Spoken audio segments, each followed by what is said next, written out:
दोस्तों स्वागत करता हूं आप सभी लोगों का मेरे इस YouTube चैनल पे जिसका नाम है सोनी बैकपैकर। दोस्तों दुनिया में 195 देश हैं और जब हम घूमने टहलने की बात करते हैं तो सबसे पहले हमारे जहन में कुछ बड़ी बड़ी कंट्री के नाम आते हैं, जैसे US, UK, Australia, New Zealand, Canada.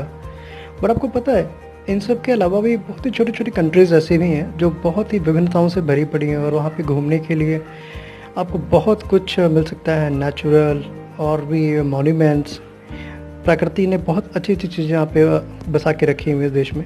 तो आज ऐसे ही हम एक देश के बारे में बात करने वाले हैं जिस देश का नाम है अर्मेनिया। अर्मेनिया एक बहुत ही छोटा सा लैंडलॉक्ड देश है जो कि वेस्टर्न एशिया में स्थित है और यहाँ के जो मूल निवासी हैं वो अर्मेनियन ही हैं और एक क्रिश्चियनिटी यहाँ के मेन रिलीजन है। तो आज मैं आपको इस देश के बारे में कंप्लीट जानकारी देने वाला हूँ और हम भारतीय इस देश में कैसे जा सकते हैं, कहाँ से फ़्लाइट लें, कितना खर्चा आता है और क्या वीज़ा नियम है, इन सभी बातों को मैं आपको इस वीडियो में बताऊंगा। तो इस वीडियो को पूरा देखें। अर्मेनिया वेस्टर्न एशिया में एक छोटा सा देश है जो कि लैंड लॉक्ड है। इस कंट्री की जो पॉपुलेशन है वो 2.9 मिलियन की पॉपुलेशन है 2020 की जनसंख्या के हिसाब से। इस कंट्री की जो कैपिटल है वो है येरेवन। इस कंट्री की जो रिलीजन है वो क्रिश्चियनिटी है कम्प्लीटली। इस कंट्री की जो लैंग्वेज है वो अर्मेनियन है। राइट हैंड साइड की ड्राइविंग है और करेंसी की बात करूँ तो अर्मेनियन ड्राम चलता है। और अगर जो एक अर्मेनियन ड्राम की अगर मैं वैल्यू की बात करूँ तो 1 Armenian dram is equivalent to 0.014 paisa India के हिसाब से। अगर हम वाइस वर्सा की बात करें तो आपको अब इंडिया का 1 रुपये के बदले में आपको 6 अर्मेनियन ड्राम मिलेंगे।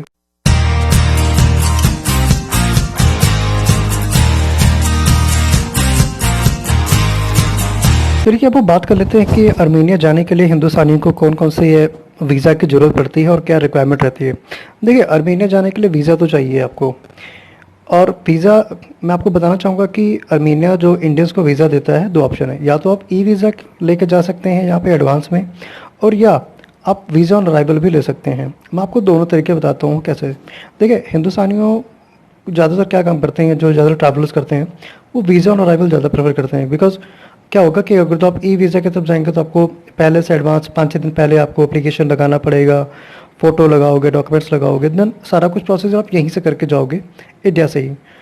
ऑन दी अदर हैंड अगर जो हम वीज़ा ऑन अराइवल की बात करें तो आप किसी भी थर्ड कंट्री से आते हुए आप अर्मेनिया एंटर करिए और वहाँ पे आप एयरपोर्ट या लैंड बॉर्डर पे जा करके आप वीज़ा ऑन अराइवल ले सकते हैं। अब वीज़ा ऑन अराइवल लेने के लिए आपको फ़ीस कितनी देनी पड़ेगी ये भी बता देता हूँ आपको मैं। तो मैंने यहाँ पे 2 बातें आपको बताई कि इंडियंस को अर्मेनिया वीज़ा ऑन अराइवल और ई वीज़ा प्रोवाइड करता है, राइट। अब फीस कितनी है इनकी, देखिए अगर जो आप वीज़ा ऑन अराइवल की बात करें तो उसके लिए आपको 15,000 AMD मतलब आपको ईरानियन करेंसी ड्राम 15,000 पे करने पड़ेंगे, जो कि इंडिया के हिसाब से 2100 रुपये बनते हैं। आप 2100 रुपये दे करके आप वीज़ा ऑन अराइवल ले सकते हैं। वो स्टिकर वीज़ा होता है, वो आपके पासपोर्ट पे पेस्ट कर देंगे और जो कि आपको 90 दिन की वैलिडिटी वाला वीज़ा मिल जाएगा आपको आपके अपने पासपोर्ट पे, राइट। अब बात करते हैं जो यहाँ से इंडिया से ई वीज़ा लेके जाना चाहते हैं उसके क्या प्रोसीजर्स हैं। देखिए उस प्रोसीजर को गुजरने के लिए आपको पास सबसे पहले 6 महीने वैलिडिटी वाला आपके पास पासपोर्ट होना चाहिए। पासपोर्ट साइज़ की फ़ोटो होनी चाहिए 2 वाइट बैकग्राउंड के साथ, और कलर होनी चाहिए मैट फिनिश में। उसके बाद आपके रिटर्न टिकट्स होनी चाहिए आने जाने की, और एक जनरल आइटनरी होनी चाहिए कि मैं इंडिया से अर्मेनिया जा रहा हूँ और इतने दिन स्टे करूँगा और ड्यूरिंग स्टे में ये मैं इस जगहों पे मैं ट्रैवल करने वाला हूँ। अगर कोई आपको कोई स्पॉन्सर कर रहा है तो स्पॉन्सर के बारे में डिटेल्स आप देंगे जो भी आपका नोन से, या आप अगर किसी अर्मेनिया में अगर आप किसी को जानते हैं तो उसके बारे में डिटेल्स प्रोवाइड करनी पड़ेगी। तो ये सारे 7-8 डॉक्यूमेंट्स आप इकट्ठा करने के बाद एम्बेसी विजिट करेंगे और आप वहाँ से आप अपना वीज़ा प्रोसेस करवा सकते हैं। या आप अगर नहीं भी जाना चाहें तो कुछ थर्ड पार्टी सोर्सेज भी होते हैं, एजेंट्स होते हैं जो आपको कुछ फ़ीस लेकर के आपको अर्मेनिया का वीज़ा दिला देंगे। बट ऐसा कोई नहीं करता। इनफैक्ट कुछ लोग ऐसे होंगे जो यहाँ से वीज़ा कैरी करके जाना चाहते हैं। मोस्टली कुछ लोग यही करते हैं कि आप डायरेक्टली जाते हैं इस कंट्री में और वीज़ा ऑन अराइवल लेते हैं, राइट। अगर जो मैं बात करूँ कि घूमने का खर्चा कितना आता है, देखिए आर्मेनिया एक बहुत ही चीपेस्ट कंट्री है। अगर जो आप यहाँ पर ट्रैवल करते हैं तो $17 पर डे के हिसाब से आपको खर्चा आएगा एक सिंगल आदमी का। तो आप जितने दिन रखना चाहें उसका मल्टीपल कर लीजिए, तो चीपेस्ट कंट्री है, आप अच्छे से एंजॉय कर सकते हैं यहाँ पे इस कंट्री में। तो मैं फ़्लाइट की बात करूँ कि इंडिया से आर्मेनिया जाने के लिए फ़्लाइट क्या है, तो देखिए इंडिया से आर्मेनिया जाने के लिए कोई डायरेक्ट फ़्लाइट तो नहीं है हाल अभी तक। आपको अगर जो आर्मेनिया इंडिया से जाना है तो आप यहाँ से फ़्लाइट ले सकते हैं, और आने जाने का जो टोटल खर्चा रहेगा वो राउंड अबाउट 30,000 रुपये तक का रहेगा।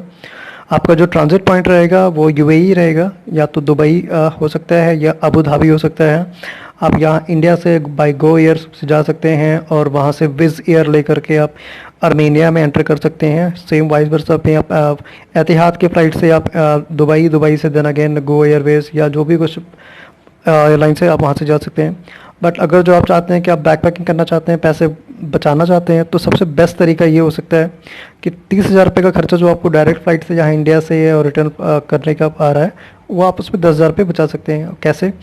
आप यहाँ से दुबई जाइए, दुबई इंडिया से जाने का 7,000 रुपये से लेकर 8,000 रुपये तक का किराया चलता रहता है एक तरफ का। दुबई में जाने के बाद आप वहाँ से आर्मेनिया की डायरेक्ट फ़्लाइट ले सकते हैं, जिसका खर्चा सिर्फ 2 से लेकर 2500 रुपये तक का होता है। ठीक है, तो 10,000 रुपये एक तरफ के, 10,000 रुपये एक आने जाने के 20,000 रुपये टोटल आपका खर्चा आएगा। इस तरह से आपके 10,000 रुपये की बचत होती है इंडिया से आर्मेनिया जाने के लिए।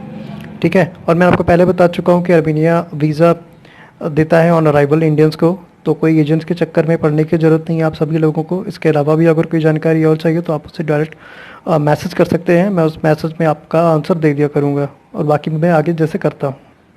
तो आई होप मैंने आज आपको आर्मेनिया के बारे में जो कुछ बताया वो आपको पसंद आई हो, और आपको अच्छा लगा हो जान के सब कंट्री के बारे में पता करने के लिए। अगर मैं ट्रैवल पर्सपेक्टिव से बात करूँ तो उसका आर्मेनिया यूरोपियन का हिस्सा है, कॉकासूस रीजन में है। यहाँ पे माउंटेन्स हैं, मोनेस्ट्रीज़ हैं, झरने हैं, नेचर है, और भी देखने के लिए बहुत ही अच्छी जगह है। आप स्नो स्कीइंग कर सकते हैं यहाँ पे, और भी जो नेचर लवर्स हैं उनके लिए पैराडाइज है ये आर्मेनिया। तो जो लोग भी आर्मेनिया जाते हैं वो साथ के साथ 2-3 कंट्री और भी इकट्ठे करते हैं, क्योंकि सब पास पास ही हैं।